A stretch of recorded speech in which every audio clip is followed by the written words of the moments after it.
Quer dizer que VIH ou HIV é uma fase de infecção, o início da infecção. E já SIDA é a fase em que a pessoa começa a apresentar sintomas da doença. Ele já está doente. Na primeira fase está infectado, na segunda começa a manifestação dos sintomas. Mas agora, quais são os principais fatores que não é, contribuem para a propagação do HIV em determinadas comunidades ou regiões? Bem, fatores.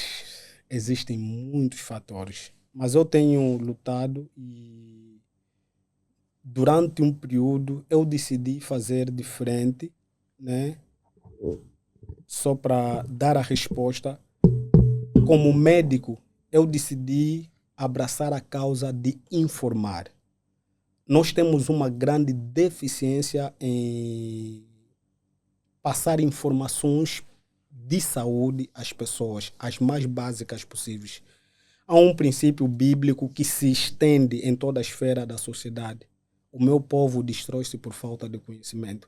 Quer dizer que uma pessoa desinformada é uma pessoa vulnerável. E nós estamos numa sociedade em que há pouca propagação de informação. Quer dizer que quem não sabe que sexo desprotegido está propenso a doenças, a pessoa só vai se preocupar com gravidez, porque é a informação do senso comum. Uma mulher, geralmente a mãe lhe diz, você começou o seu período menstrual, se te envolveres com um homem, vais ficar grávida. Mas os pais, quase que ninguém, diz que se você se envolver com um homem ou com vários homens, corres grande risco de contrair HIV, sífilis, gonorreia, hepatite e tantas outras doenças sexualmente transmissíveis. Quer dizer que o primeiro passo começa com a informação. Nós precisamos fazer um grande esforço e hoje existem várias plataformas e nós precisamos fazer esse esforço de comunicar e comunicar de forma mais simples porque nem todo mundo tem o mesmo nível de percepção. Por isso, o processo começa na informação a partir dos profissionais de saúde, os meios de comunicação, as rádios, televisão e a igreja. Eu chamo sempre a atenção que a igreja tem um papel fundamental na divulgação de informação.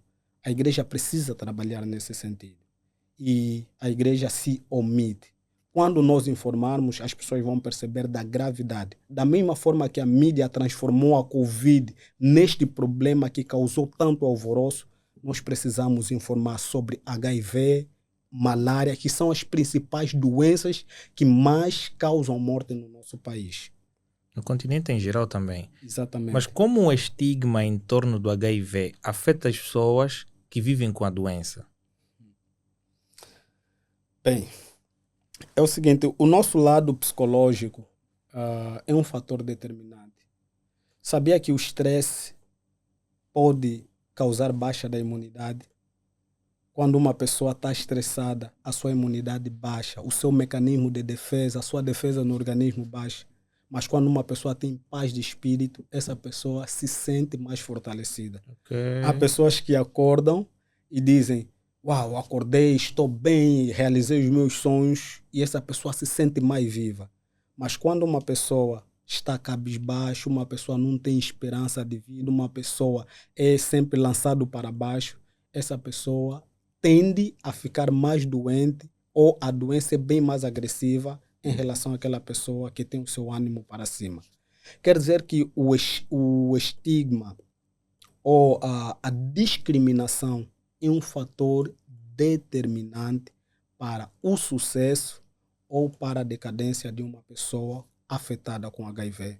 Por isso, nós precisamos fazer um trabalho. Eu tenho, pelo menos, feito esse exercício de todos os dias motivar as pessoas que estão doentes que isto é apenas um processo. Existem pessoas que vivem há 40 anos, 50 anos com HIV e vivem bem e saudável. Por quê? Porque eles venceram esta barreira.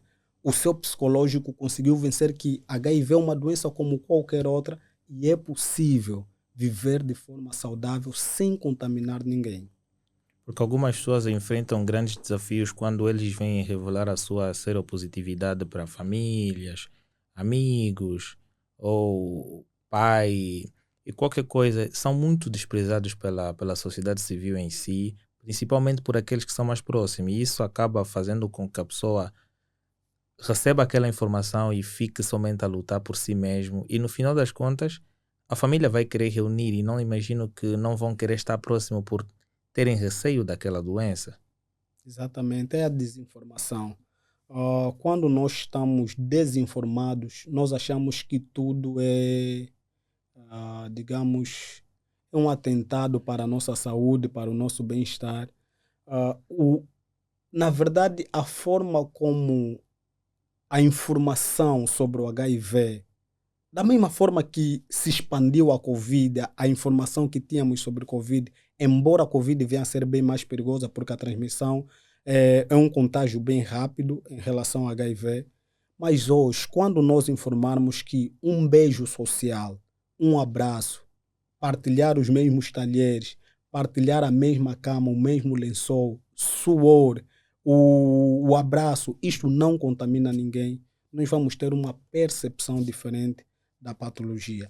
É importante nós informarmos, informar com sabedoria. E isto também seria uma forma de estigma de promover mais ou menos mais apoio para as pessoas que padecem pela doença.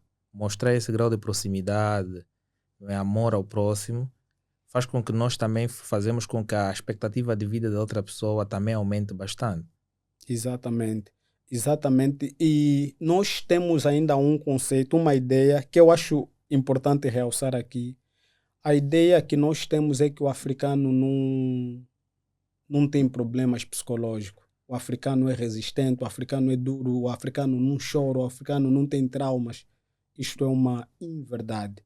Primeiro é que todos nós temos zonas escuras, zonas cinzentas, zonas reservadas, em que nós temos dificuldade de expor os nossos problemas. Diferente dos europeus que expõem, se vires uma série, quase sempre alguém a conversar com uma outra pessoa que conheceu no mesmo dia, ele começa a apresentar os seus problemas, a desafogar-se. Nós africanos somos diferentes, somos muito reservados e isto faz-nos muito mal.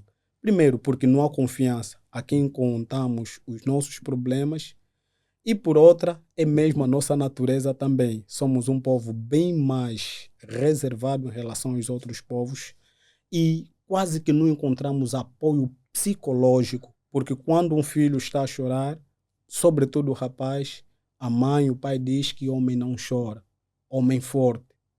E isto aqui não dá perspectiva na pessoa de se libertar do trauma que tem e tem sempre na cabeça que ele é forte e algumas vezes quando caem por terra, essas pessoas dificilmente têm capacidade de se recuperar.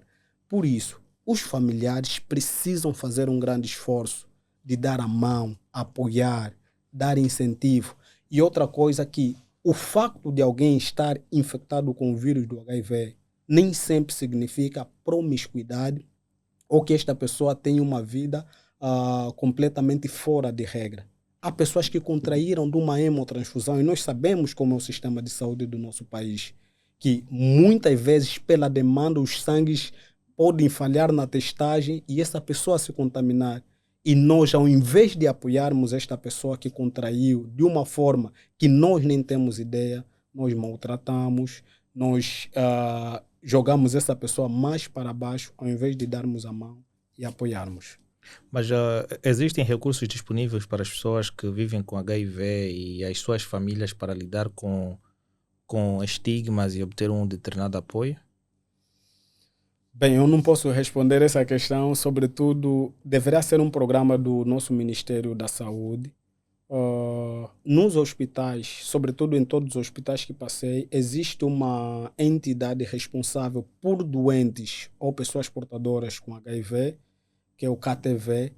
Estas pessoas, para além de receberem os fármacos que são gratuitos, também têm acesso a algum apoio psicológico em algumas unidades, porque sabemos a dificuldade que nós temos de distribuição de quadros no nosso país. Por exemplo, eu trabalho no interior nem todas as unidades têm psicólogos. Quer dizer que a pessoa tem de ter a capacidade e autoconfiança em si mesmo de conseguir dar a resposta psicológica, ter essa resiliência para conseguir vencer este trauma que está a viver e que vai acarretar pelo resto da vida.